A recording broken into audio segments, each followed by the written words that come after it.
It's been said by some philosophers that life is an illusion. And I believe I might have even said it a time or two myself that life is an illusion, meaning that what you're experiencing isn't necessarily real. But I'll update that, I'll amend that. Life is real. The experiences that you're having are real. This isn't just some cosmic dream that's going to go away and suddenly you wake up with full enlightenment. No, what you're going through are real experiences with real feelings and ultimately with real wisdom to them. So let's not brush it off and say it's just an illusion because it is very real. But what you're going through right now and what you're coming out of right now is a limited state of reality.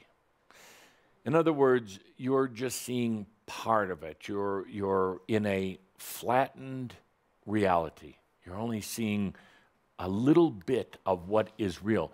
For instance, in this room right now, you might see about a dozen humans, a dozen individuals. Good time to pan the camera with the audience with the camera. You see just a few humans. Your eyes tell you there's just a few people sitting here.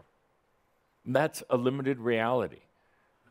The expanded or the full reality is this room is packed with the Shaumbra who normally come here because their energy is still here, with those who wanted to be here but were told they could not be, and with angelic beings, with there's some disincarnate beings, some spooks walking around here, there's some alien beings walking around in here, and there's some FEMA people too. Those aren't the spooks I was talking about. There's totally different thing. Yes, isn't it amazing that we can be here in the midst of disaster, like we are, and yet so calm?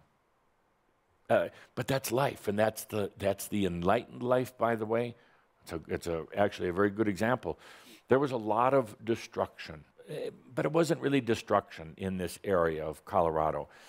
It was a large clearing. Some people went through destruction.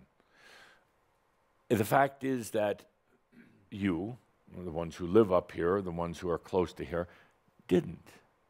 Inconvenienced, yes. Annoying, absolutely.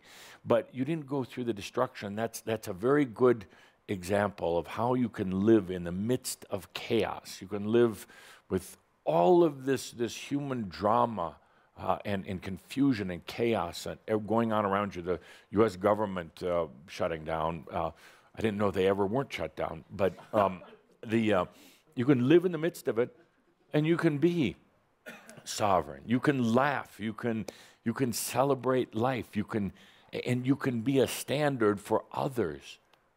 Then, when you're not panicking, you're not getting all caught up in the drama. You're saying, an amazing storm brought clearing to the area, and obviously it's going to be a great place to live because this area has had a huge clearing.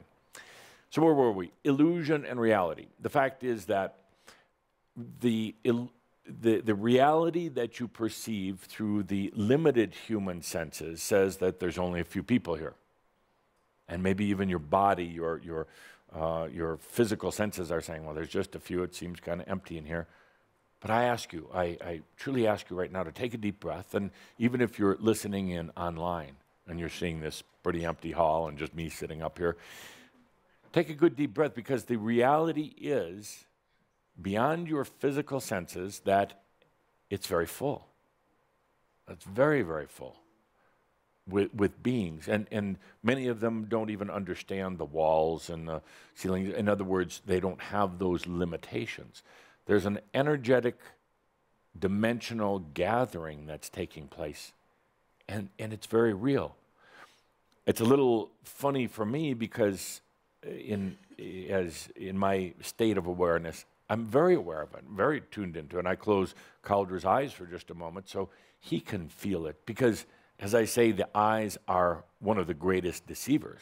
They're most closely connected to the brain. So the eyes would say, well, there's very few people here. But if you feel for a moment from the I am, you feel from that place within yourself that's true feeling, sensory awareness, the room is actually very full. So what is occurring is that there's a part of you now that's allowing or opening into enlightenment. And that's getting very, very frustrated because you know that there's more.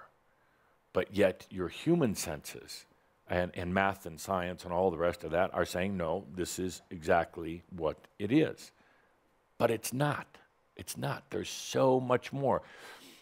At a deeper level within you, and often within your dream states, you know that there's more, but you don't know how to access it. In other words, what tool, what sense do you use? How do you get through this mental barrier that would have you believing that this is all there is? What do you do to open? Well, ultimately, it's about allowing. You can't force it.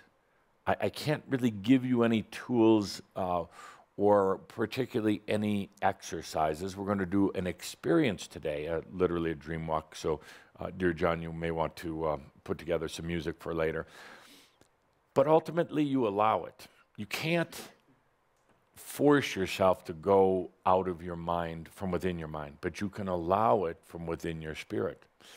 Now, that allowing is going to take some trust, and I'm going to say patience, and more than anything, the fear that what happens if you lose your balance, you lose your place in this reality. And that's a big fear. What happens if you just slip out of this reality?